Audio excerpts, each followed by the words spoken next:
പ്രശസ്തമായ തിരുവൈരാണിക്കുളം മഹാദേവ ക്ഷേത്രത്തിൽ ശ്രീപാർവതി ദേവിയുടെ നട തുറന്നു. വർണ്ണാഭമായ തിരുവാഭരണ ഘോഷയാത്രയോടെയാണ് നട തുറപ്പ് ആഘോഷങ്ങൾക്ക് തുടക്കമായത്. ക്ഷേത്രോത്പത്തിക്ക് കാരണക്കാരായ അകവൂർമന ക്ഷേത്രത്തിലെ കടാവിളക്കിൽ നിന്ന് പകർത്തിയ ദീപവും ദേവിക്ക് ചാർത്താനുള്ള തിരുവാഭരണങ്ങളും അകവൂർമനയിലെ കാരണവരായ അകവൂർ കുഞ്ഞന്നിയൻ നമ്പൂതിരിപ്പാട്, കൃഷ്ണൻ നമ്പൂതിരിപ്പാട്, നീരജ് കൃഷ്ണ, തപൻ ശങ്കർ എന്നിവരിൽ നിന്ന് സ്വീകരിച്ചു. ക്ഷേത്രം trust president A Mohankumar, secretary N Mohanan, manager MK Kaladharan എന്നിവരാണ് ഇവ സ്വീകരിച്ചത്. തുടർന്ന് ആചാരപ്രകാരം നട തുറന്നു. ദീപാരാധനയ്ക്ക് ശേഷം ദേവിയെ പാട്ടുപുരയിലേക്ക് ആനയിച്ചിരുത്തി.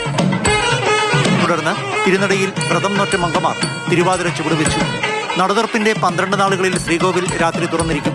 സുഗമമായ ദർശനത്തിന് വിശാലമായ ക്യൂ ഗ്രൗണ്ടും പാർക്കിംഗ് ഗ്രൗണ്ടും ഒരുക്കിയിട്ടുണ്ട്. ദർശനം മുൻകൂട്ടി ബുക്ക് ചെയ്യുന്നതിന് വെർച്വൽ ക്യൂ സംവിധാനവുമുണ്ട്. ക്യൂവിൽ തന്നെ വഴിപാട് കൗണ്ടറുകൾ സജ്ജീകരിച്ചിട്ടുണ്ട്. ദേവീപ്രസാദമായ അരവണ പായസം, അപ്പം, അവൽ നിവേദ്യം എന്നിവ പ്രത്യേകം തയ്യാറാക്കിയ കൗണ്ടറുകളിൽ ലഭിക്കും. പ്രധാന വഴിപാടായ മഞ്ഞൾപ്പറ, മഹാദേവന് എള്ളുപറ മുതലായ പറകൾ നിറയ്ക്കുന്നതിന് നടയിൽ സൗകര്യമുണ്ട്. രാവിലെ 9 മുതൽ അന്നദാനവും ഉണ്ടാകും. രാവിലെ 4 മുതൽ ഉച്ചയ്ക്ക് 1:30 വരെയും 2 മുതൽ രാത്രി 9 വരെയുമാണ് ദർശന സമയം. മാതൃഭൂമി ന്യൂസ്, കൊച്ചി.